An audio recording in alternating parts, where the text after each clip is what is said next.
Hey everyone, welcome back to my channel. I am Gillian Berry, and today we have an incredible guest in store for you guys. We have Toni, and she is from the Rawlicious You YouTube channel. She is amazing. She has been raw vegan for about 2.5 years now, and she is absolutely thriving. So we're going to hear her story, how she makes this work, some tips, advice, and just everything. Toni, she's incredible. So let's get right into it. Hey, how's it going? Oh, thank you. A great introduction there. Very honored. Thank you for letting me on your channel and Yeah. sharing, my story and also just some wisdom, hopefully, that they can take away and utilize. Of course, lots of wisdom. And you just interviewed me for your channel. So that was exciting. And it was such a good vibe, good energy. You're such good energy. And is that Oh, because of the raw vegan diet? Were you always like high vibe, high energy, or has that changed your energy levels? it's been in and out over the years, but I felt there was a lot of fake energy from stimulants, like yourself when you shared your story. But no, not always feeling consistent, not like I am now, much more balanced. There's so many benefits. I do share a lot more of the mental side that I feel, the emotional stability, the balance of my emotions. But the weight loss, the keeping lean all year round has been a big deal for me. And just the self-confidence. I had such low self-esteem for such a long time. And not everyone saw that because I come across as an extrovert, but really I'm an introvert at heart. I spend a lot of time by myself, but I had really big issues with my self-worth for such a long time. Being Me in the too. fitness industry. Yeah, and this has really put things being raw, especially this next level, has really put things in Mhm. perspective of what's important. How I look is important to me, but more so how I feel because I had such low self-worth and just the byproduct of being raw is that like you said, the energy you get from being raw. Yeah. And I was the same with the confidence and everything too. The food has had a total effect on me like that. And in your opinion, why do you think that is? Why do you think for so many of us, like we had anxiety and issues with confidence and feeling like that? And then we go to raw living foods and we just come to life and turn into these like vibrant extroverts. Like, why do you think this is? Yeah, it's all linked. The food we eat with our gut, everything's linked together with how we feel we are, what we eat. And if we're eating a high, heavy, undenatured processed foods, that's how we're going to feel. We're going to feel heavy. We're going to feel low vibration.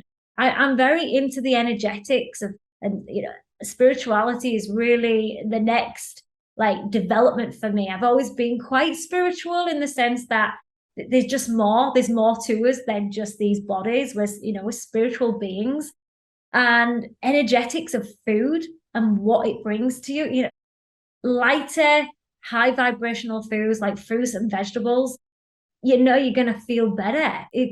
I wish this was shared amongst my, many years. I wish I found out about how these foods can make you feel, not just physically, but mentally, spiritually, emotionally. You're not Mhm. using foods to numb, to suppress. I did. I was a huge binge eater. I used food to suppress.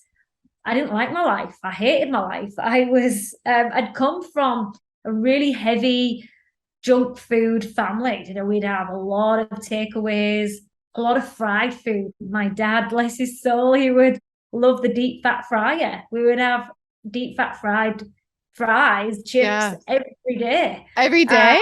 Wow. every day. Yeah, Like every from, well, you're in England, right? I'm from England originally. My Yeah, I've been family's living from that England over too. the I years. didn't grow up there, but my mom, Oh, she was born here, but my grandparents and everything were from England. So they were like all, even here, they were all about like that fish and chip lifestyle, like the pub food. Did they yeah, pub make food. did they make the fries at home? Like you guys had a deep fryer? Yeah, my dad had a deep Wow. fryer. That's next level. Oh, when I look back now, no wonder I had so many issues. No, Like but I you didn't don't connect it. So believe it. many people still don't connect it. They don't still don't No. connect it. So most of the population, I would say, still they don't connect it. And even sometimes people get offensive if you try bring it up. Like you can't, like, you just gotta like so you grew up like that. So you had some health problems, I guess, growing up. I'm so curious too if your family is still eating like that. I would say my father is. I don't know so much on my mom because we don't speak. We haven't spoken for 8 years. Oh, But yeah, there is a lot of this is through this development and when going vegan, I had a lot of resistance from family and friends, my path. I felt I was or they felt judged. And I always felt I wanted more. And there's this lifestyle was that lifestyle I was living was not for me. So there was a lot of resistance and it became quite unhealthy with my mother. But that had to set boundaries. But my dad, yeah, sadly, he did go more towards veganism and eating a lot healthier. But when I left 6 years ago, he went back to his old ways, sadly. And yeah, yeah. he always thinks, "Oh, I'm healthy, me." And then when I speak to him, he's still eating the bacon sandwiches, which that was common for us as well. That was my lifestyle, cooked breakfasts on a weekend, hangovers, when we'd gone Me out Friday, too. Yeah. Saturday evening.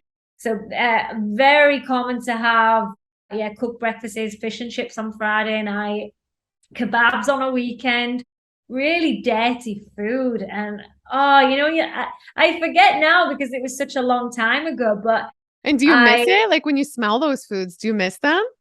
not at all. No, it That's makes me good. feel sick. Yeah, it really does. And it brings up when I've ate some cooked food, especially in the earlier days when I was transitioning, the more I'm like cleaning out my gut, it really repels. It makes me when I smell it, I feel sick. It's greasy, it's oily.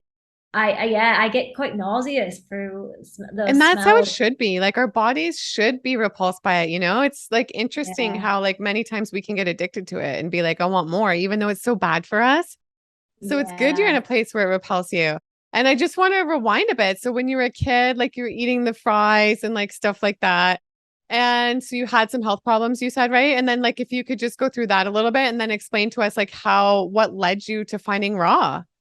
Yeah, it's a long journey, but it was necessary through what I've learned and what I'm able to share now. But I did suffer from a lot, like I say, insecurities, low self-worth, a lot of fear. I was full of anxiety, depression for most of my late teens and my 20s. I always look back on my 20s was a mess. Now I just see it as a big learning curve. I needed to go through those lessons, but I was into all the partying at weekends, but that just made my anxiety. Back then, I just felt like I was just lost. Hmm. I knew inside of me I was destined for more because my personal development through reading a lot of spiritual books and personal development books I was around about 19 because I always felt something was wrong with me. I always felt like I didn't fit in. And I used to speak, I couldn't articulate it back then, but I used to speak of like questioning who we are and and what we're here for. And I didn't understand it back then. But now I'm knowing, wow, that was part of like my spiritual awakening, and feeling very alone. And I no one to speak to. And back then, I mean, I've come from a council estate. I'm not saying that's a bad thing, but I was very restrictive in the way I led my life. I felt like I knew there was more, but I couldn't do anything about it. So I felt helpless for a Hmm. long time and opportunities was scarce, and I just felt trapped. So I joined the Royal Air Force when I was 16. But Wow. just to get me out, I just knew I had to leave. I had to leave where I was, the people I was surrounding myself with, and the foods and the drinking. At a very young age, I started drinking about 14. Yeah. Me too. I look back Yeah. now and I'm like, right, Me yeah. too. And 14, grade 9. Yeah.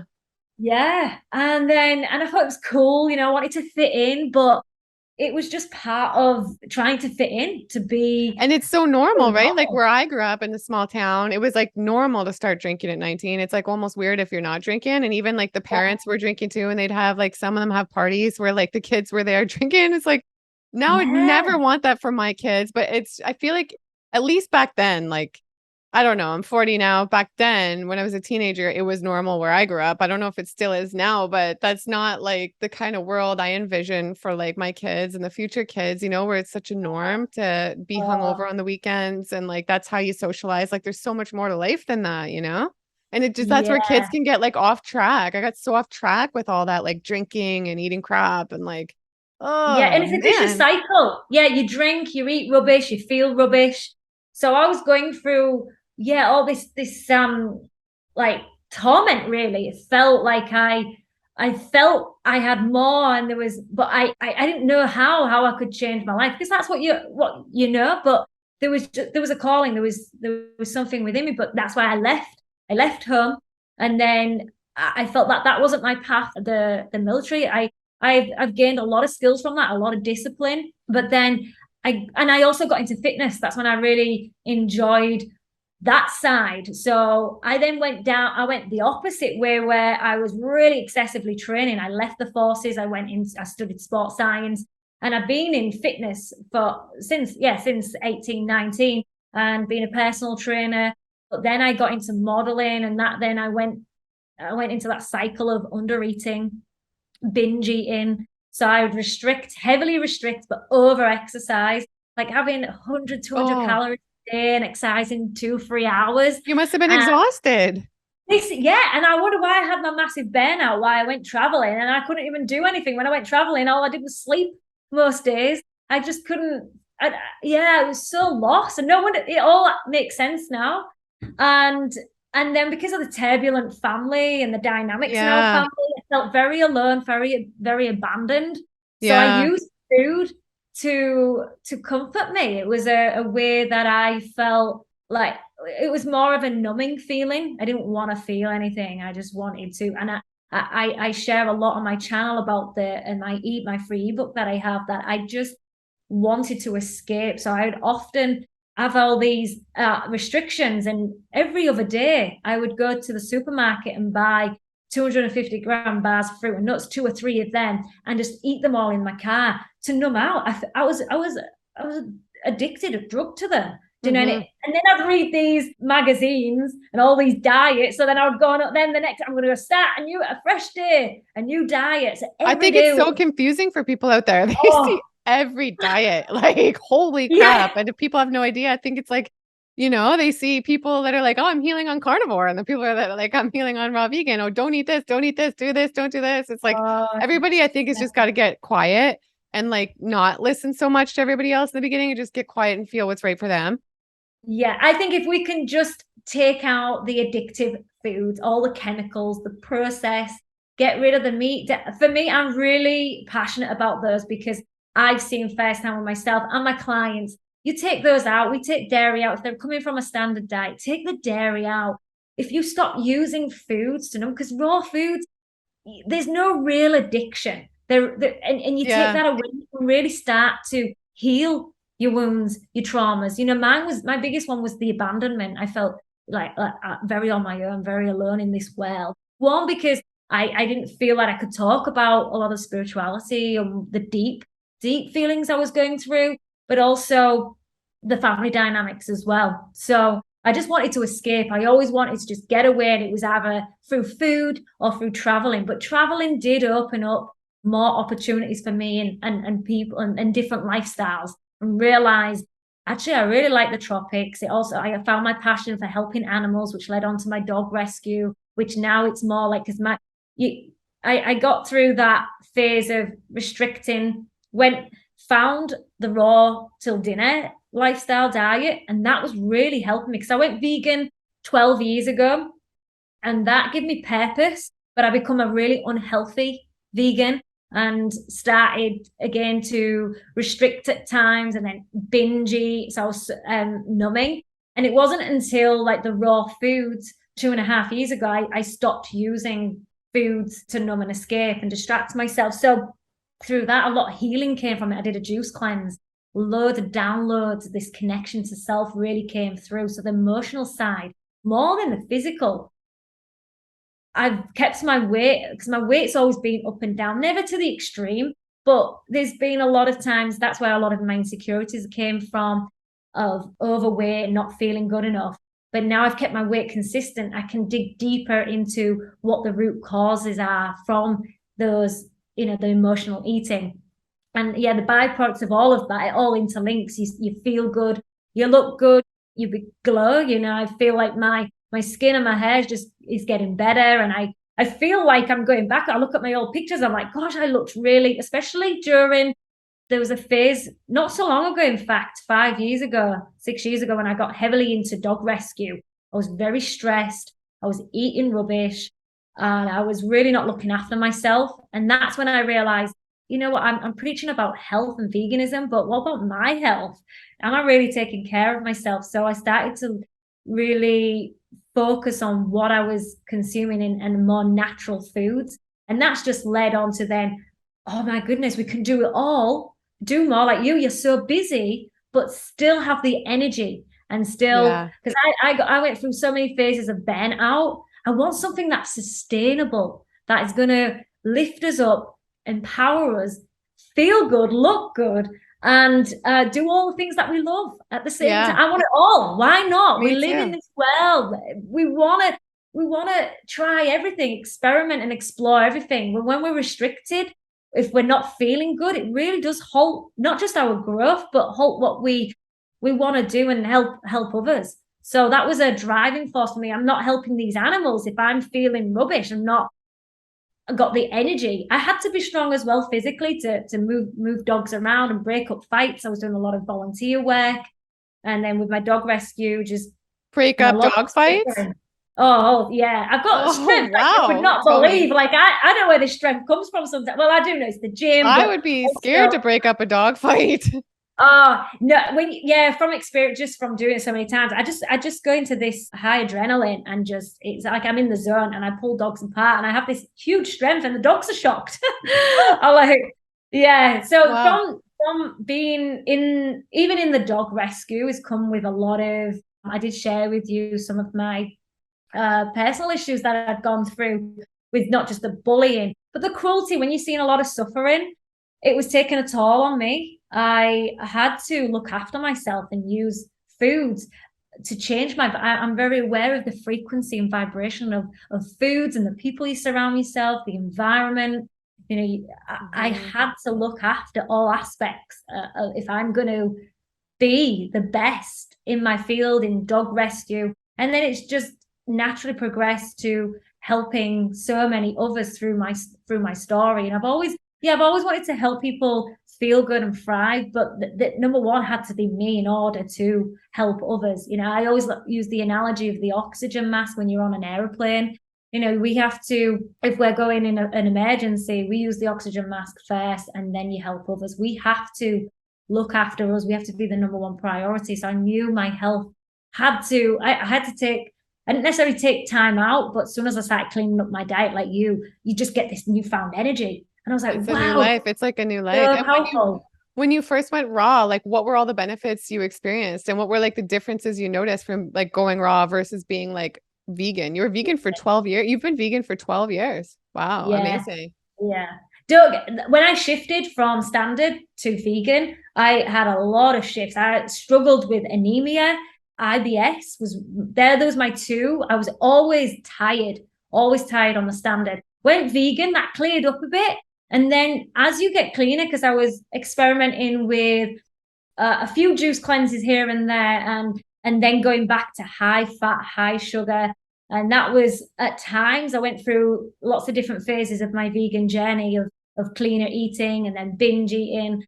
I knew a lot of it, again, was going back to my old ways of comfort and numbing and distracting. So through that, clearing up, I knew if I start to clear up a few things, every time I was having cleaner days, eating more natural whole foods, I would instantly feel better, energized. And then my weight is more stable. So going raw, my weight's more always stable now, and I don't have a problem with weight issue. And And what did you more, weigh before versus now, if like anybody's I've wondering? never really, yeah, it's interesting. It's like I don't calorie count, and I, I don't use scales. I That's really good don't though. want. Yeah, I never wanted. I used to always back, gosh, when I was always restricting 6.5 stone, 7 stone, but in clothes size, I could tell easily. But I have no idea what I weigh now. I think a few months ago, I weighed myself 115 pounds, but I'm 5'5". I don't know what I am now, but I'm a size 6 in the US. Hmm. Oh no, that's a UK size 4. Yeah, Yeah. my dress is UK size 6. So But this is consistent without dieting, without restriction. And it's easy. It's really easy because I eat people are really like surprised how much I eat for a small. I am tiny, but I'm strong as well. And people see my strength. And even when I look back at my pull-ups, I'm like, wow, I need to. And I'm not doing as much pull-ups now, but I bet I'd like to see. I go into fitness so much easier because I do believe the body is oxygenated a lot more efficiently when you're on raw foods cleaner because your blood's clean. So your recovery rate, just all the benefits, it's numerous. But the instant ones was definitely my skin because my skin started looking really dull. I look back when I was going through a lot of stress and eating a ton of heavy vegan foods. My skin was quite dull looking. And then my energy was just not there. I really struggled. I mean, to others, I looked like I was doing a lot, but not in comparison to what I'm doing now. And I was pushing myself and I was exhausted. Even when I wake up first thing in the morning, I was just like, I just don't want to get out of bed. I'm motivated. I've got goals, but I don't want it to come at the struggle. I don't want to struggle. I do it because I've got a vision, but I don't want it to come at a cost of every day struggling to do it. And I don't have that now. I do when I notice if I have the difference you feel when you've had a cooked meal and the next day, I feel like I'm hungover. Me too. Same thing. It's so thirsty. It would be like dehydration. When I eat the raw living foods, I don't get that. They're so high in water content. And I do still drink water. And I feel like sometimes I need water, but not like with the cooked foods. It's like, oh, I need water. Like I have to pull over in the car to get some water. Like you have to have, it's just dehydrated. Sometimes the headaches and just more tired. You lose that vibe. Like for me, at least. I'm not saying for everyone, but yeah. Yeah. And you know what, the biggest thing now, I always say about the emotional side, but I forget that I want to talk a lot more about this is my period. So I've tracked my periods over the 2 years with an app by Bella Best, I think it's called. Fantastic app to just monitor because it was my ex that brought it up. When I was on my periods during my menstrual cycle, I would get really more insecure. I'd doubt everything. I'd go into a really low mood and I would be crying. And I didn't know what it was. Sometimes I was like, what is wrong with me?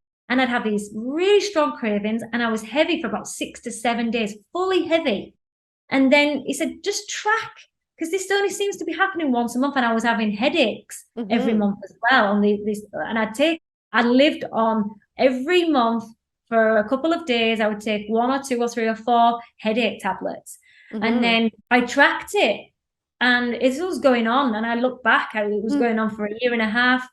So this was longer than 2 years ago. Sorry, it's when I first met my ex, so 4 years. It's because this is kind of a new, when you look back, you think, oh, wow, I forgot about, because there's so many benefits. And then when raw, I noticed the pattern, like I don't get headaches every month now. My period really light. And then when I went on the juice cleanse, I had no symptoms, no cramps. If I increase my fats whether it's raw, I start to feel the cramps. And I notice when I go low fat consistently, I don't get no cramps, no headaches, and balanced hormones. This is actually a big, I should be sharing this a lot more. I've noticed, I share it with Evie because Evie, one of my really good friends, she really struggles with her periods every month. And I just said, just go raw, just try the low fat and experiment for 30 to 60 days. And it really embedded it when I did the juice cleanse because I had nothing. And that just showed me lower fat suits me. Me too. When I go lower fats or even take days or cleanses of no fats, I just am feeling sky high. You feel like next level. And your juice cleanse, what kind of benefits did you experience on your juice cleanse? And are you glad you did that? You did 30 days, right? So the first one I did was 40 days of a juice cleanse back in 2020. That's when my raw vegan really set in. This is the way forward. I clean the gut. I know raw foods, especially from the feeling of the energy. I had so much energy, and surprisingly, when people think you go on liquids, you're not going to have energy. And I had loads of energy. I was very cautious as well because I was really pumping it out at the gym the first few weeks. And I know for the cleansing, we don't want to be doing that, especially with the stress on the body and the buildup of lactic acid. So I was very like, okay, just slow down. Even though you want to do more, I wanted to slow down. So I really went within and focused. Instead of nourishing the fitness side, I nourished my spiritual practice. I was going into 4 hours of meditation, 2 hours twice a day, and I was getting really deep with clarity and the downloads I was receiving. I felt like I felt like opportunities were coming to me. My manifestations were really strong. It Yeah. was It's doing funny you less. say that because I interviewed John. He's from the Raw Alchemy channel. I'm interviewing him again tomorrow, but I interviewed him on day I 200 of remember. his juice cleanse. And he said he was just manifesting like crazy and attracting more money. It's almost like when I did my 37-day juice cleanse, it was just almost like I was in a state of walking meditation. Like you just Yeah. feel so clear headed. It's like you can just and like if you sit and meditate, you can just reach these crazy levels of meditating, right? And yeah, it's so much more easy as well to get into that state. And it's a feeling of safe, like what came from that. I feel a lot of our issues stem from not feeling safe in the world, feeling like we're not good enough. And when you start to connect with the self and the high self, you get in alignment and you feel this love. It's a really nice, strong, and I still get waves of that in all parts of my day, and it's meditation will always stay with me now. And the raw foods, just along those two together, really can make a change in your life. And it's really empowering to know that you can trust and not be in fear, because Mm-hmm. we live in fear so much. Depression is worrying about the past, and fear creates anxiety of the future. So if you can bring it back to here and now and be present when we're eating, we're conscious of what we're consuming, but just in all parts of your life every day, if we can bring it back to the moment, we're never in fear, we're never in depression. And that I learned these insights. I was always aware of them, but never really fully embodied them until the juice cleanse. And then that's when it really, really stuck with me. And then I got all these, like all those lessons that I learned in my 20s. I've collated them all together into the three really key areas of personal development, raw foods, and I intermittent fast. Those three together. I don't always master them right now and all at once, but if we can start with one or two of those and really embody them and master them, then the life changes and really Yeah. shifts a lot of the addictions.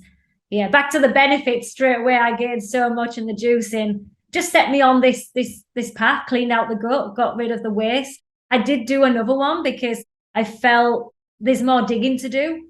And I was always against continuing to do cleanses. Mm-hmm. But if we do it with intention and Mm-hmm. consciously, then we're not going to, because I know there's a stigma with cleanses, like people stay in cleansing and it becomes an addiction. Mm-hmm. That's an addiction. Because I got a lot of resistance from that. Oh, it's just another diet, because those knew me always on some sort of diet, extreme diet, and so far from the truth. But I'm very aware of that. We need building. The focus should be cleansing and then building. But there are periods in your life, and like you do these you've really inspired me to do more than mini cleanses, like the 3-day watermelon cleanse. That Yeah, how really, was that?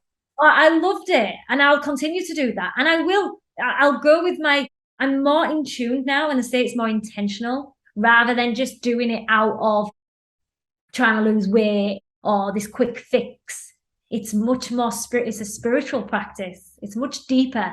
So it's being aware of what's the difference, rather what you're doing it for, what's your intentions behind it. Yeah. And a lot of will come from if you come from that place, that higher energy. And do So you and feel then like you're in like a good place now, 2.5 years in raw? Do you feel like you feel good? yeah. You feel happy? Yeah, and it doesn't. I'm very aware it doesn't end here, and I'm just now more for the journey rather than the end result. So wherever you're at, this has been for me like 10, 12 years ago start, even from 19, developing my confidence and my spiritual practice, and it's just getting even deeper and deeper. And I love the journey, and I love learning how we can heal through raw foods and Mm-hmm. how we can really tap into our own power I don't, without relying on yeah. anything And else. how do you Farmer. think, like, you've been through a lot with like having some estranged family relationships, and I have some close family members that I'm estranged from, and some like, trauma that's been in my family. And that can be really hard. Like that can be really, Mm, really hard to go through. And I think a lot of people have that. I think a lot of people's families aren't perfect and you go through a lot of stuff that can be really difficult to navigate.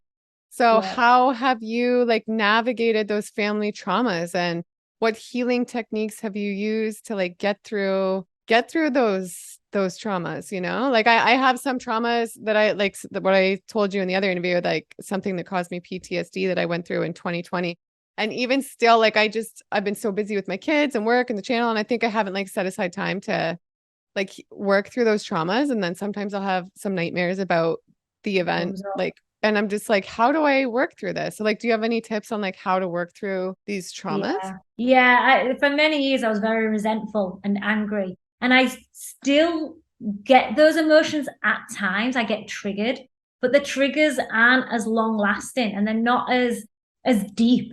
So I know there's a lot of healing that's taken place. That's through slowing down meditation. Because Mm-hmm. meditation, so it all links together. I feel they all coincide. I when I've slowed down, and I don't mean just slowing down in all your life, because I've got lots going on, but being more present. That's what I mean by slowing down, being more present, and meditation has really deepened that. And I allow those emotions to come up, because when we're trying to suppress, get rid, or try and be busy, we're not really allowing them to surface and be acknowledged. Sometimes those feelings just want to be acknowledged. And a lot of them, you can just let go of them. They come through, acknowledge them, Mm-hmm. and you can say, do you know what? You're entitled to feel that way. It's when you go through that toxic positivity, there's that what, because in personal development, you always want to rewire the brain to more positivity rather than negativity. And you always think if you have something that negative comes up, if you're angry, it's lower vibration. You don't want to feel that way. That's actually toxic positivity and not acknowledging that you can feel, you are supposed to feel those. That's Mm-hmm. where you learn from them. You learn boundaries. So what's coming into a lot of my space now is no, I'm allowed to feel like that, because they cross that line, they cross that boundary. But I'll take responsibility, and I'll take action on that and how I can move through. So let the triggers come up. And if sometimes you can react, but the reactions become less and less, and you become more understanding and forgiving, and you can alchemize it, you can channel it into. So if something's, Mm-hmm. so example, I saw a lot of cruelty with the dogs and people being like just abandoned, dumping dogs. And especially if I can give you an example, it was like the foreigners here, the expats, they become Thai, they get integrate into the Thai culture. And if they leave country, they've had a dog for 2 or 3 years, they just dump that dog back on the street. And I'm like, that dog will not survive. Like, how can you just? So I used to get really angry about it. So now I channel that. I'm allowed to be angry because it's not fair, it's not ethical, but I channel it in more educational ways. And it allows me to heal that part of that emotion. So Mm-hmm. I think not suppressing and not concerning yourself that we should be thinking better, we should be thinking more positive, allow it to come up, and you are allowed to feel that. And it's okay. Are you okay feeling that way? I learned a lot from Carl Cease. I love his work. But allowing them to come up and surrendering to those emotions, not having any attachment to them. It's the attachments, the meanings we put towards these emotions that holds us there and keeps us there. And we can Mm-hmm. heal through just acknowledgement, or they And may yeah, we just can give things a different meaning, right? You're right, because it has whatever meaning we give it in life. Such as like an event or a situation, circumstance, something that happens, it's all like the meaning we decide to give it, right? So we can just give things a different meaning, right? Something that's traumatic, like give it a different meaning around it, and then maybe it'll yeah, be. changing the story sometimes. So like having that, if you come from love, I think that's why this diet, what is a big thing. It's huge. How did that come in here? Just having the awareness that changing your lens. So what's come up a lot for me, my downloads through my meditation with raw foods, like I said, deepens the practice, which then you get these downloads, and coming from more love and understanding and seeing it through a different lens, knowing that our way of thinking is not how the world is, just what we've constructed. You know, someone else, you talk to somebody, they have a different way of thinking. So what I noticed in my environment where I come from, it was very much, some didn't like seeing others do well. There was a lot of jealousy. Yeah. There was a lot of toxicity, you know, and not very supportive. But when I'd go traveling, I meet a lot of Americans and Canadians, and there was all like rooting for you when you do these games and play beach volleyball, and there was all like rooting for you. And I was like, these are like my people. They're being so positive. I loved it. And I was like, because British generally are so cynical.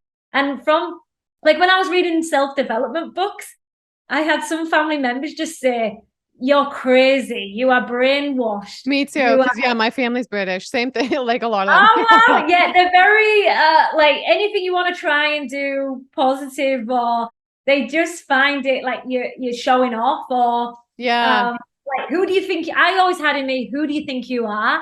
Yeah. And I'm like, now I'm like, who does I think I'm not?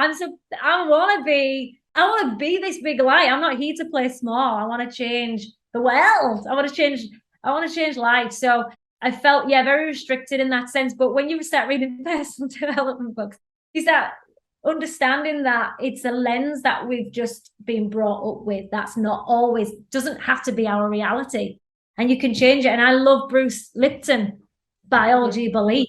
And I come from a lot like sport. I did sports science and animal science. I went to study that, and I love the sciences, but it's not the be all and end all. And when you can amalgamate those together, and biology belief really changed that we can rewire into a life and reality, a different lens through our environment for what we eat. So it's just been a path of discovery and exploring and seeing how I can think better. I just want it to be more positive instead of negative. You know, I can catch myself. I hear my mother sometimes. Who do you think you are? Like, well, I'm here to do more. And I think through that awareness, it gives you the compact. Like I appreciate those that are still in that energy, that reality. But it's painful because people hurt people. They can't be, it doesn't make you happy. When you're jealous, these low vibrational feelings do not make you feel good. So I come from, like, anyone who is bullying and being mean, like, that does not feel, that's not who we are. We are heart-centered beings that want to see love everywhere, and we're compassionate beings. So that helps a lot. Yeah. And it feels like, to me, you feel like you've got a lot more compassionate and loving through the raw living foods, right? Through eating this way. 100%. Yeah, me too. Yeah. And I'm more clear on boundaries and being direct. Sometimes it's necessary. I have some clients that just want me to just call them out on their BS. And I've got those that depends on the stage of where they're at, more sensitive. Let's do this gradually. This is a journey. It's not a marathon. It is a marathon. It's not a sprint, sorry. But it's like having that self-love throughout, and enjoying and embracing this journey that we're on. Yeah. And you're like clearly on a good path, and you feel good. You have a lot of energy. So I'm wondering, like, what are you currently eating in a day to feel this amazing? Yeah. I forget that I should have asked what you was eating, actually, because people are curious, aren't they? Yeah. I focus more on, I'm starting to do more what I eat in a day. You've inspired me to do more. And it's not my whole focus, because I'm more passionate about the psychology behind it. But I do understand people do want to see what you're eating. Because for me, I've now got to the point, don't complicate this. I'm all about simplicity. Yeah. So generally, it's smoothies, smoothie bowls, mono meals. I feel best on mono meals. It's not always the case. I do go out and have gourmet raw foods. Don't feel as good. No. But the more simple I eat, the better I feel. My digestion is flawless. Everything's linked. Like I say, when you're backed up, when you're not feeling good, look at what you're eating. And when I'm eating mono, cleaner, lighter foods, I just feel way better and more motivated, more clear, Me and too. more, yeah, I just have my visions just, it's more clear. So it gets all fuzzy when you start, even with the higher fats, I've noticed. And I notice with my Yeah. meditation, I feel more rushed in my meditation practices. I've noticed patterns. I'm quite analytical. I'll write things down and question, reflect. I have a lot of reflection practices. Each day I reflect on the day and see how I can tweak, how I can make things better, but also acknowledge what went well. I'm very much aware of that. We were always looking at our faults, but I'm very aware we want to really encourage more of the good stuff that we're doing every day. What are we embracing? Yeah. I feel like if you focus on the good, then you get more of that, right? Yeah. I have shared some what I eat in a day videos on my channel, and even like raw vegan cakes, which I'm not that creative, but I've been experimenting. Because if it was Yeah. my way, I'd pretty much just be living on fruit, mostly fruit. I'm very lucky to be in Yeah. the tropics. Fruit's abundant, good quality fruit. Yeah. And but then we can't always say, oh, it's easier for me because fruit is plentiful, because I've been down that path where it has been, but I don't want to. I didn't want to. I was stuck in the junk food vegan and even raw vegan times.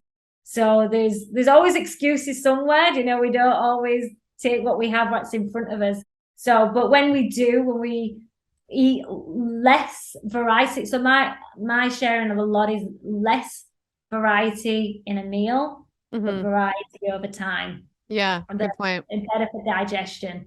And so when Yeah. we've got flawless digestion, you're gonna have flawless skin, flawless energy, And a happier radiant. mind and mood too. Yeah. And I'm wondering, is like you started 2.5 years ago, is there anything that you can think of, like if you were to that you've learned? So if you were to start now, maybe you would do over with the raw with as far as the raw living foods go, the lifestyle. Do it earlier than you think again. Eat the raw foods as quick as you can. Well, you know what? We have to go through it. Like I said, there were times in my journey where I was eating more cooked foods, and it reinforced why I wanted to stay raw. But if I can give any tips, is and to make this easier for ourselves, I have morning and evening routines, and they're non-negotiable. Like, they're every day, even if they're not as long. But I call it a power hour in the morning, and just an ending, an evening routine that I have. And I have rituals which I'm very strict on, because I know the difference from that, and that's what's kept me on the raw path, because it deepens the practice. So I my power hour in the morning, if you don't have time, you can half the time, depends on where you're at. But I always say, make that hour time for yourself.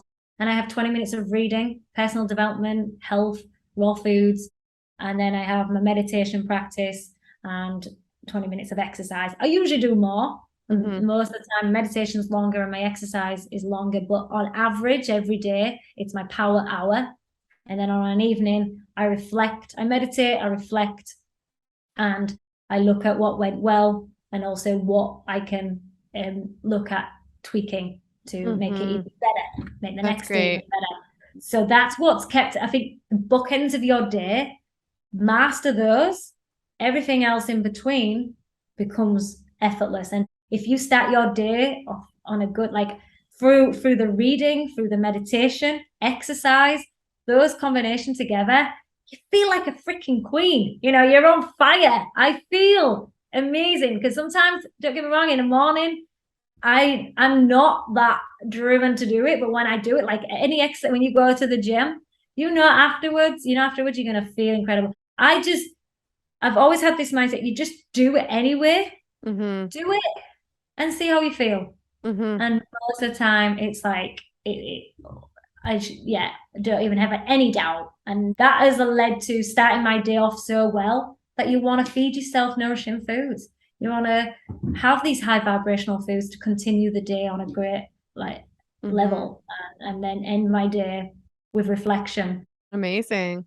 And I know a lot of people out there feel like vegan doesn't work long term and that things will happen and all vegans will ultimately like fall apart and fail.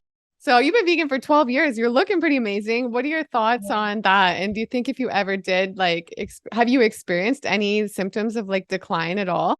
And if you did, would you consider going back? No, no way. I'm so embedded with the ethical stance. I it's a big the both came together with me starting on this journey, but I'm such an animal big animal lover, and it was not until like a friend of mine 12 years ago said, we were talking about, I was volunteering at an animal shelter, and he said, we were talking about the dog meat trade, and it was really heavy here in Thailand, or more of the transportation of dogs going over to Vietnam and Cambodia. And I was so disturbed by it, and it was so horrific. And one of my friends at the time, he was fruitarian, was saying, well, what's the difference? What's the difference of us eating these animals to that? And that really cemented, oh my gosh, yeah, you know, I love all animals, but why am I discriminating one animal to the other? And then I learned a lot through health through him. And I never went back. 12 years, it's been fully 10, but 2 years there was a couple of things that I thought were vegan. Like there was some products I used to eat the croquettes, and in the batter was some milk sometimes, but I didn't check that. That was the only by accident, but I was really like strict, it really, because I was a strong activist, vegan activist. So I had no doubts of the vegan. Like I just know that you can live probably better than most, you know, than the ones on a standard diet. It's way better. And then yeah, you can fall into the mock meats and the heavier foods. But I was just like, I'm not going back. That was so fully forced, and I was so passionate. And Yeah. then with the raw foods, I don't want to go back to those low vibrational thoughts and feelings. So I know this is my path. And I Yeah, never that's a thought good I thing to would like be. associate it with those low vibe feelings and thoughts, right? Yeah, Rather than because I think a lot of times we associate things with like the comfort, like the childhood memories or the comfort or like the good side, rather than think like of the downsides of it like that, like the negative thoughts and the loss of energy yeah. and the depression and all these negative things that can happen with all these foods that aren't meant for our body, right? Well, you know, the food holds memories. So when you're eating those foods that you used to eat, no wonder why all that anxiety comes back up, the depression comes up, I because know. it brings you back to that time. And those microbes, I mean, there's a lot of science behind this as well. You know, the microbes, that's why you keep getting those addictions, because you're feeding back those microbes. Don't give in to those parasites, because it pollutes your mind, it pollutes your body. I don't want to go down that path. It's just not worth it.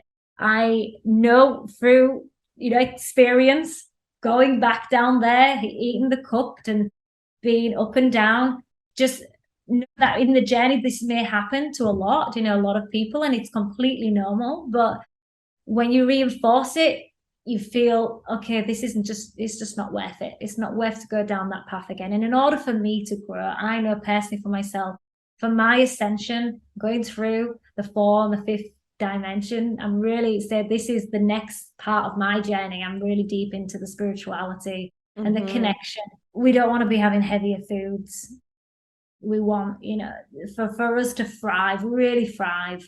And I never say I'll be breatharian, but who knows? I never thought I'd be 100% raw, but more higher fruits, you know, predominantly fruits. And Yeah. I want a lifestyle that's simple, that's natural. And if Yeah. you can get close to nature, the more closer you get to nature, the more connected you feel and safer. And it might, you know, create some disharmony initially, like the cravings, the addictions, and feeling isolated because you know you're going on a path of that is different to many people. But you start to really get into alignment, and it becomes more effortless, and you feel like this is the path, and you find your tribe. You start attracting, you start to connect the dots. Hmm. Hmm. And I'm wondering, would you ever date a non-vegan? No. No, wow. I love asking Yeah. people that. Yeah, Yeah. I do. Yeah, I'm curious. I'm very strict on, Yeah. yeah, because to me, it's the ethical stance. Yeah. I mean, initially aren't vegan, but now I don't think I would because I'm in this vibration of I would just attract, these high vibrational souls. And Yeah. I know that the ethical is so important, but also the way that there's this, we have an essence, the Mm-hmm. smell. Mm-hmm. Like I can smell people. I smell like that was another difference True. I realized quite quickly was I don't smell anymore. Like my odor is odorless. And then if I you're don't to eat something, it's have to- probably a huge difference you notice. Like that's what I would notice right away if I would ever in the past like have a cheat day or something. I would Yeah, notice that I started smelling. I was like, what the heck? And then you're like, when you go to the washroom, it smells like way different. You're like, oh. And yeah, it makes you think like, if my husband has something and has an animal product and it's in the fridge for a few days after it being like eaten or something, like leftovers, or like anybody, right? If there's a guest or like whatever in the past, say the fridge had something in it, like you yeah. notice it will smell after a few days, right? And it doesn't do that with like the fruits and vegetables. So it makes you think like it rots like that inside you too. And it's like, I don't want that Exactly. inside me. Like, oh. Putrefying, just creating all this acidity. And but Yeah, and people, I would rather take some supplements and absolutely thrive like this. Like, do you take supplements? Do you check your blood work? Do you believe in all that? no, the blood work, yes. But supplements is something like you from the early days. Like Yeah. I do a supplement. I am Yeah. looking into iodine. I believe from the diet, it's something I'm still exploring because I've been in that supplementation industry and in the Mm-hmm. fitness, being back in the health and fitness industry. There's a lot that is misleading. I'm more drawn to herbs. I'd be more, I do use a lot of herbs, the lemon ginger blast, but I don't have IBS anymore. My anemia, like I said, from even just going vegan, but my energy levels, I don't even take B12. I'm very even that, like efficacy, I suppose, as you get cleaner, your efficiency is much stronger. So because a lot of, if you're on a standard diet, you're not going to even absorb these, Mm-mm. these supplements. So get the diet sorted. That'd be the priority.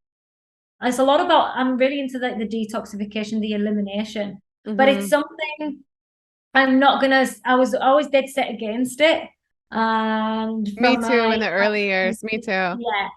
But now it's something I'm open to, but very cautious in which ones I take and what I would have. See, I take an all-in-one and I like it because it's not just like B12. It's like we got to make sure we're getting like a little bit of iodine, like the right amount.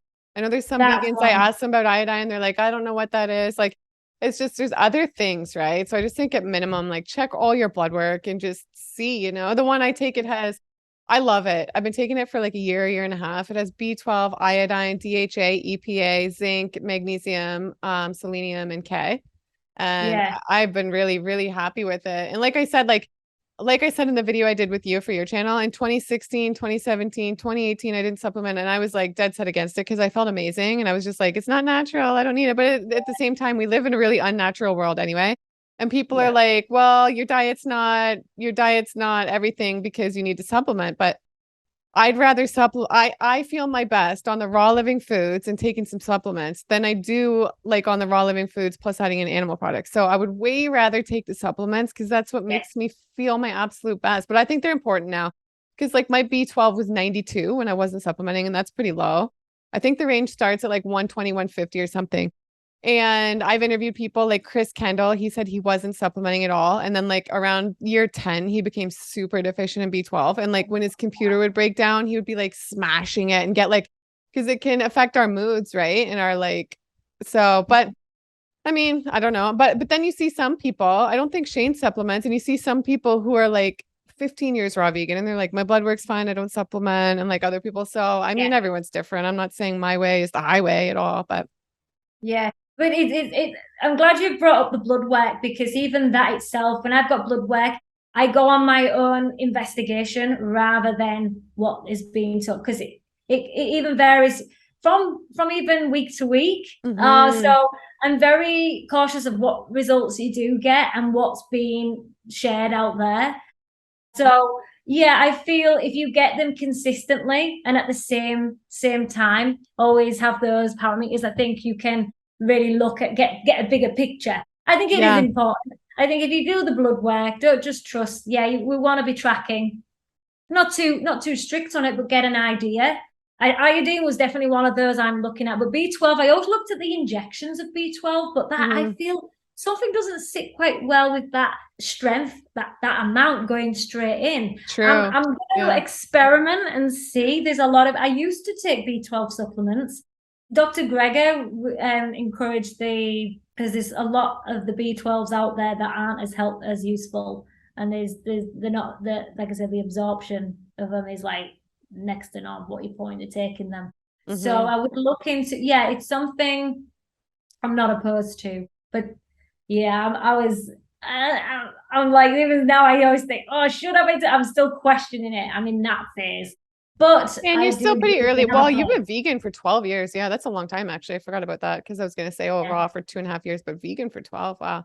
I was high raw as well for 6 years. So you're talking 8 years ago, I went raw till dinner time. So what was the And last animal product you had? It was like literally over 12 years ago, or like here and there, you yeah, have you tried anything? Wow. yeah, yeah. Wow. I don't touch, yeah, that was one strict, yeah, I was And you ethical. probably don't miss it at all, right? Because I know for me now, if I see like the meat, I don't want it at all. Even like a lot of times if I smell it, like a lot of times the smell will really turn me off. Yeah. It smells of death. It smells of death. Yeah. I'm so like, because I was in activism, I used to do talks in England at universities about veganism.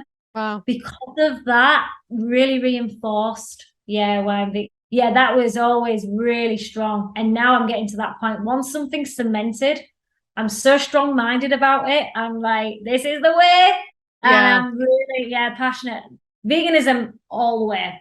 But for health, raw vegan. Yeah. I do believe it's the only way. You could get away with some high, because it did fairly well on the high raw, but it wasn't. There was always something missing, and my balance of my hormones are much more, yeah, stable, much more stable than it was, and just feeling just consistently good, overall, Hmm. just from the patterns, because I'm journal all the time. I'm always looking at, okay, what's the changes here? What can I tweak? And yeah, and I wouldn't go back. I would never go back to eating animals. Never. I don't. I've just done a video actually on why those go back to eating animals. My three personal opinions. I'll be sharing that in a Yeah, that's few a great weeks. topic. I'm gonna film a video with my friend AJ tomorrow night on that because he left veganism after 8 years. And I think a Wow. lot of people do leave veganism. A lot of people leave raw veganism and veganism. I think it's very Yeah. common. I think a lot of people do. So I'm gonna interview him. We're gonna talk about like why he left and then talk about that topic too. Yeah, I do get triggered with that, especially those. Again, I come from understanding and love, but I do still even now I'm like, why when especially if they come from the ethical stance, if it's the Hmm. ethical, I'm like, why? You know the cruelty. And I feel like So there's a lot of people that leave and they're like, it didn't work for me. But in a lot of cases, when they say that, like even a lot of people that make YouTube videos and they're like, it didn't work for me. I see a lot of them, they were eating like the burgers and like a lot of that stuff. It's not like totally like the whole foods. So I think yeah, like that's a thing too. Like your digestion's going to be backed up when you're eating those things. In my body wouldn't thrive on those things. And I'm sure a lot of bodies wouldn't, right? yeah. I think yeah, the question is to ask them what did they come in through health or the ethical stance. I think a lot of them they get so absorbed into the health side and they forget the ethical or not even some come in from the ethical side. They come because of the health. But Hmm. I believe they're plant-based. That there was never really vegan because a vegan there's some friends who are very, very passionate about the vegan lifestyle and really strong vegan activists. And I was, and I still am. But there's a label. Hmm. It's so loosely like we've got to be careful of.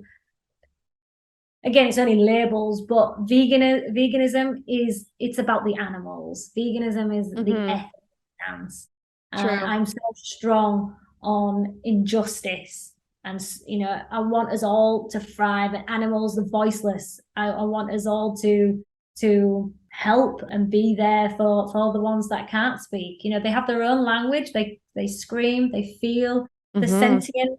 I'm so passionate about that. I would never, ever go back. I know 100% I'll never go back to eating animals. And Never. I'm just wondering, I just want to ask you, in 12 years vegan, have you ever experienced any issues with your teeth in 2.5 years raw vegan? I know I haven't. On 6 years raw, I No, had so many problems in my life, like childhood, teens, 20s with like dental stuff, but I've never had a same. cavity raw. My teeth feel super Yeah. clean, but I did have a lot of prior like dental like work done and problems. But how's it been for you in 12 years vegan? Because So you see price, some people and they're like, oh, I lost teeth vegan, or my teeth. From what I see in the people I interview, it's like I think dates are so, if you just eat dates regular, like it's different. I think if they're like blended in a dressing a little bit, but I think if you're eating mass amounts of like dates, the dried fruits really stick. In my experience, that's been the only time I felt tooth sensitivity if I'm getting carried away with eating dates. So I pretty much stay away from dried fruit now. But what's been your experience with that? yeah, great question. I'm glad you've spoke. We're talking about this because I know, yeah, I know personally some that had problems with their teeth through eating dried fruit. But if you've got a really good dental hygiene, I feel like you can eliminate a lot. But yeah, but just to backtrack a little bit, before I had a lot of problems myself. I had cavities. I've had.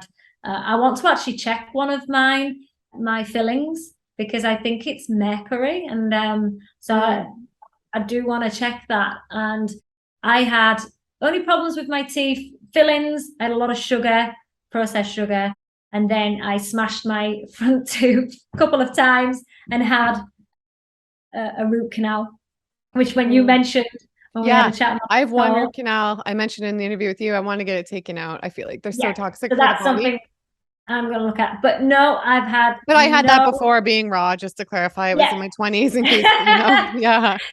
Same. I had it when I was younger. I smashed my tooth in a door and on a sledge. But no, from being vegan, no problems. The only thing I've had recently is my wisdom teeth removed, and that's only because they only started causing me problems 2 years ago. But I did research on, is this something through diet? It's not. It was the way they position my two bottom wisdom teeth.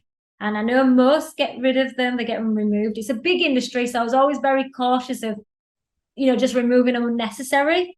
But it started causing. I feel intuitively it was the diet that's brought up the sensitivity, as in the feelings of that these need removing, because I think it's going to cause me problems later down the line. Mm-hmm.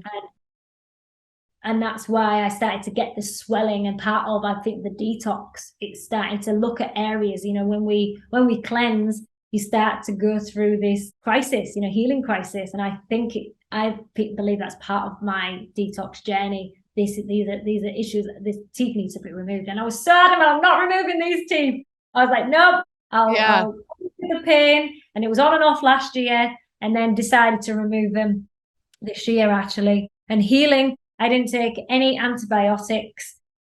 They've healed really well. I just use literally salt water and clove Wow. oil Good. and an ice pack. Yeah. So I'm very into not using any antibiotics, any drugs at all. And there's a place maybe for some things, but I think, yeah, with certain challenges I wouldn't use. But no problems other than that. Yeah. Well, amazing. It's been so nice talking to you. I think you're such good vibes, good energy. I love having conversations with you. And I'm just wondering, to end off, like, do you have any advice for anyone out there who might be like in a slump in life, whether it's with like relationships or work or their diet, they're having a hard time getting healthy and just like getting that kick to get motivated for like living a better life and taking control of their life?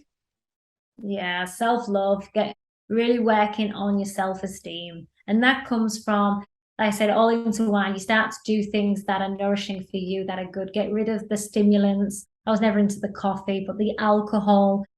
Start having little rituals that will set up your day, like my morning and evening routine. These are, like I said, non-negotiable. And these are what creates this powerful day. Mm-hmm. And then you start to look at the what's going to nourish your mind and your body, and that's where you'll choose foods that are going to keep you at these high spirits, the positivity. If you can master those, having some rituals that are self-loving, you really do start to delve deeper in other areas of your life. And it's such a meditation with the raw foods, really, like I was saying earlier, really does overlap in all areas of your life. When you're kinder and loving to yourself and you're choosing these foods and you're more patient, everyone else benefits. It's a win-win for everybody. It's a win for the animals, the environment, others, the loved ones around you. You become this shining light for them. And we're looking for the light workers. I believe if you've chosen this path or you're curious, you're watching this, you're light workers. We're here to shine the light, and light codes are in these lighter, high vibrational foods, fruits and vegetables, some nuts and seeds. Yeah. We are going to ooze this energy, and people are going to gravitate towards you and ask you how you're doing it. You know, why are you so happy? And this is what we want to show people, that even in chaos, even in pain, that we are breaking through these stories, these beliefs. We're challenging. It's a rebellious, I would say, state of that we don't settle. We don't settle for this mediocre life. We want more. We want to thrive. We want others to thrive. And we're life changers. We're here to shine the light on the earth, because we see a lot of darkness. There's a lot of cruelty. There's a lot of suffering. But we're here to wake up the consciousness with these light codes. And if we can master ourselves, have these rituals, you'll just naturally progress into these more higher consciousness states, and it just oozes into everyone's life. So that's where I would start. But this is, enjoy the journey. Don't try to get there now. Like I said, I never wanted to go raw. It was just part of the progression. And we sometimes feel like we go backwards, but there's gifts in all these lessons. And that's what's something I've really learned to surrender to and go, okay, I'm not going to beat myself up. I'm going to learn to love myself. And if we can share that with others, it's powerful, it's empowering. And then watching leaders like yourself and having this space for people to come and know that it's normal to feel the way we're feeling. You know, these deep thoughts, knowing there's more to life than what we're doing, what's just right in front of us. We can feel and think differently to those that are around us that are perhaps not in that high vibrational state. Well said. Beautiful. You have a way with words. And I just feel like as you've like taken time to create so much self-love and take care of yourself, that you are in turn like truly helping so many other people as well. Yeah, I hope that for everyone, because it's like I say, hurt people. And if we are hurting others, yeah, we're only hurting ourselves. And we all have pain. You know, we've got traumas, with the deep traumas that we have. The shadow work. This brings up a lot of the shadow work, doesn't it? And we can heal together. We can heal through this, through raw foods, through practices that leads us onto these self-love practices. Beautiful. Well said. And before we end off, well, I want you to let everybody know where they can find you, and you're a coach as well. And also I wanted you to mention your calendar, because you created an awesome calendar of raw vegan girls. So that's going to be, let me know when that's coming out. Maybe just explain to everybody what that is and where it's going to be available. I felt like no one else is doing it. And I love calendars. I love digital, and I love wall calendars. It keeps me organized. I wanted that. I love inspirational quotes every day. I have affirmations and quotes all over, and I'm very, I say, a visual person. When I'm creating vision boards, it's hard copies. So I wanted to share all these amazing, gorgeous, rawlicious babes who are shining their light, that maybe some don't even know about, that just every month they've got something to look at, not just for the men to look at these beauties, these radiant beings, but for the women as well, that we can be inspired. We can see that we've gone and we continue to grow and learn, that we are staying in our power, our divine feminine energy, and we're really like just sharing with the world that what we've got to offer and how we can really step into the power. So I'm really excited about it. It only came about, I think, was it a 3-4 months ago, wasn't it? It was an idea that is now, wow, we're so close to sharing. We've got all the pictures. We're just finalizing the graphics, and then it'll go to print. A few ideas on how we're going to release it, but the pre-sales will go up, I believe, this week. So we'll be sharing. Yes, exciting. And then you do coaching as well. I think you're amazing. And I love your Instagram. So where can everybody find you on Instagram and YouTube or Facebook, whatever you use to?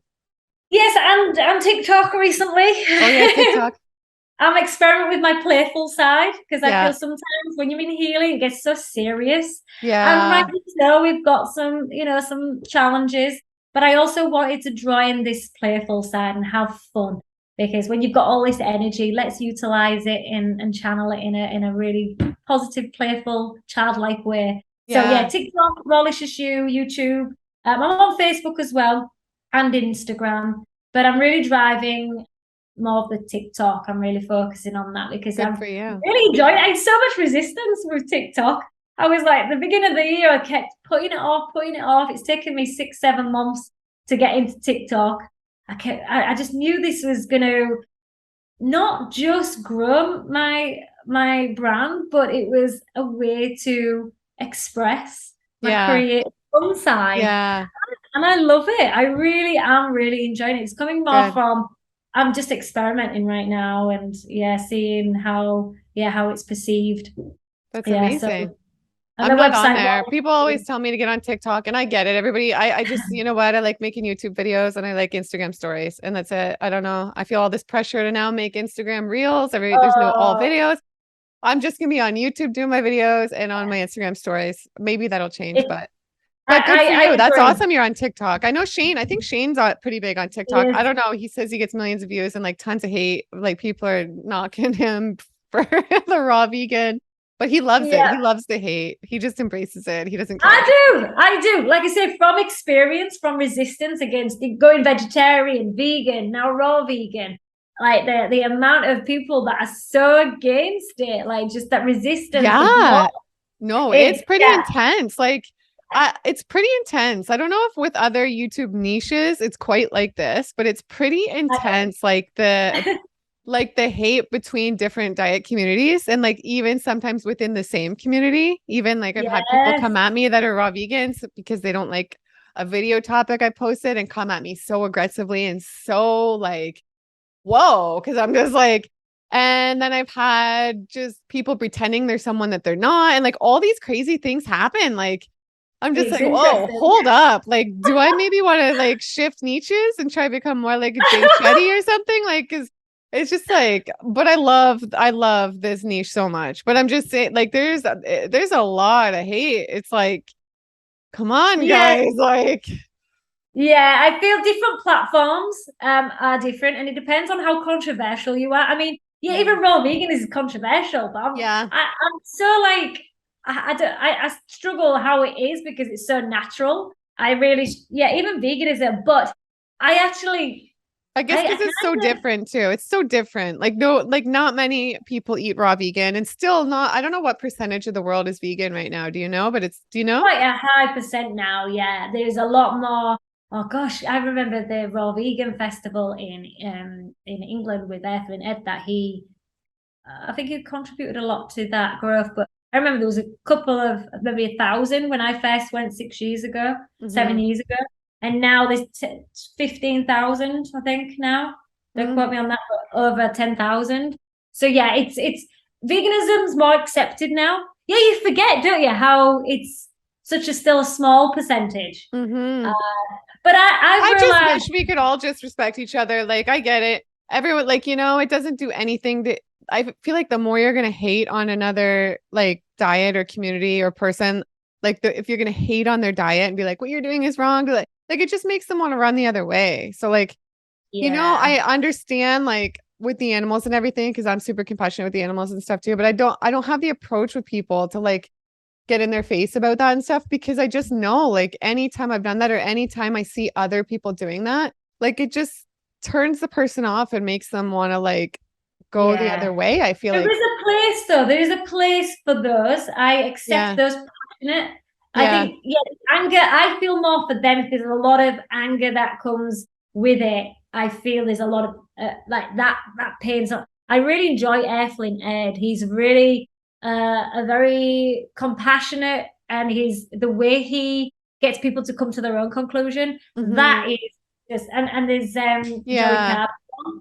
I get that. But I've been there. We all go through phases. And I mean, it is what it is. This is the earth. We're on the planet of like polarity and It's good and the bad. And this is how polarity. it is. And it's okay, you know?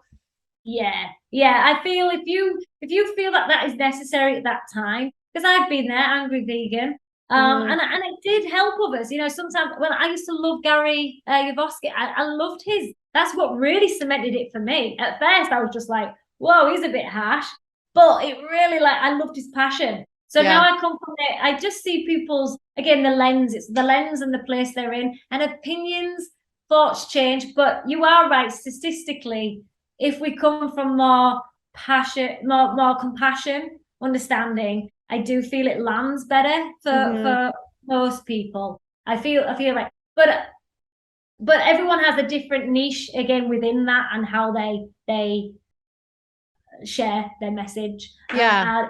I have respect for that. But when they're coming at you personally, I don't take it personally anymore. I really have this strong. It's like I have a really tough skin now. I really don't see it as like because I've had so much resistance and the the nasty comments before. I'm like, really, you don't know me, and I Yeah. am so strong in the core now. My foundations are so strong. That's what I would say to people. Get that. Get really. Shane likes to call it really enroll in what you're creating and doing and who you are. I'm really enrolled in it. You know, this is the way forward. This is the only path for me that I'm going to stay. You can't distract. I'm open minded. Don't get me wrong. I think you have to be open minded to go on this path, but it gets more stronger the more I'm in this and knowing that these downloads that I get really cements. Yeah. So everyone has their own ways in sharing, and I respect Hmm. yeah, I respect that. But you come at me with some personal comments, you've lost me. If they come with me with a Hmm. good argument or come at it with constructive criticism, then Hmm. yeah, I'll listen. But when you're coming at it as defensive and you come in from their own wounds, I pick it up very quickly where people are coming from. And then I just allow that, like I hope the best for them. I don't want them to be angry in this in this Yeah. this this energy, that state. It's not healthy for them. So but True. yeah, when you learn everyone's got opinions and change the change I had a really nasty she ate on a standard diet, and for years always like nasty comments, and then now she's like messaging me for private coaching. Wow. So I think she'll join the membership group. So I have one-on-ones. I don't offer that publicly. They just privately message me and we come Yeah. to an agreement what's best. But it's something I'm going to probably have a page for. But my focus is the membership group. So I have a membership, but the coaching, yeah, is what I've been doing. I've been a coach for years and going vegan, but now more of the raw vegan. But it's really Amazing. they're coming for weight loss and feeling the Rawlicious has stemmed from the building the confidence. And Yeah. we do it through the practices that I teach, not just raw foods. Yeah. Amazing. Well, everybody go follow Toni, Rawlicious. I think you're amazing. And I'll link everything down below as well for you.